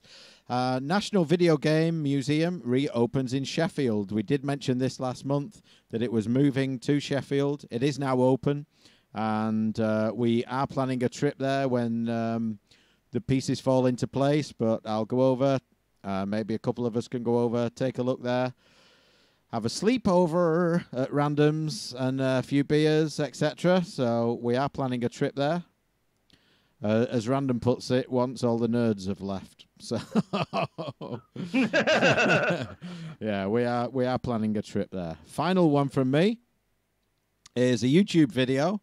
I haven't watched it yet. I did kind of skip through it a little bit, and it was from... I brought this up from Facebook. I want to check the guy's name. Matthias sent it to us on Facebook. Can I bring up his name pretty quick? I think it was like Matthias Tenenbaum or something. I don't know how to use this app, but I think it was Matthias Tenenbaum something Johnson Wilsonson. Something like that, yeah. Anyway, Matthias, thank you for sending it to us through Facebook. And it is watch Yakuza's involvement in the gaming industry. And it goes into some shenanigans about the Yakuza having to be thwarted during the launch of the Super Nintendo. I think they wanted a slice of it from Nintendo. And it goes into some of that detail. So it looks like it's worth a watch from my quick skip through. But I will watch the whole thing in full. It's on my watch later list. So... thank you for that. Thank you, Mr. Christmas Tree. Yes, thank you, Mr. Christmas Tree, Matthias Tannenbaum, some. Okay, anything else? Any more for any more, as they say?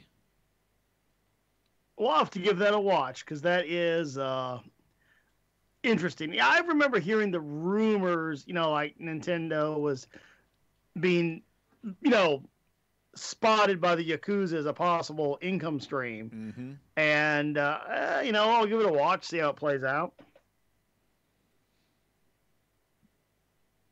Sounds cool. Yeah. So don't forget to enter the competitions for Willy Christmas. Send your entrance in to news@retrogamingroundup.com. Do you want to recap the questions real quick? Yeah. So for where was it? I'm looking around. I'm not finding it. Wreck-It Ralph. The mini, yes. All right. The mini, Willie. What's the questions? They're for the Galaga Miss Pac-Man Reunion Edition. What's the hidden game in the arcade game, and how do you access it? So just send that to news@retrogamingroundup.com. I am surprised that hasn't popped in there already. And then the other one here, the Wreck-It Ralph. Willie, you want to go through the questions on that? Well, the one I asked about it is, what was Ralph after in the movie? What's Ralph after in the movie? Also, what institution abandoned the game on the show floor, and what institution may have gotten a copy of it at said time. So, I'm gonna wreck it. I'm gonna wreck it. So thank you for joining us. Quite a few people in live news tonight, along with in the chat. So make sure you make it next month. And we only gave short notice too, so we'll try and give as much notice as possible next month. Hopefully, we'll get the show out earlier next month. We'll try and do the sessions earlier because after the holidays, as you say, social justice warriors can't come after us if we call it the holidays. I'm going to take a few days away, so I'd like to get the show out before Christmas. So next show will be a more festive one. But until then, thank you for joining us for live news. We'll try and get as much notice out for the festive recording of this. And we'll see you then, I guess. Say goodbye, everybody. See you, everybody. Goodbye, everybody. Laters. Goodbye. And I like the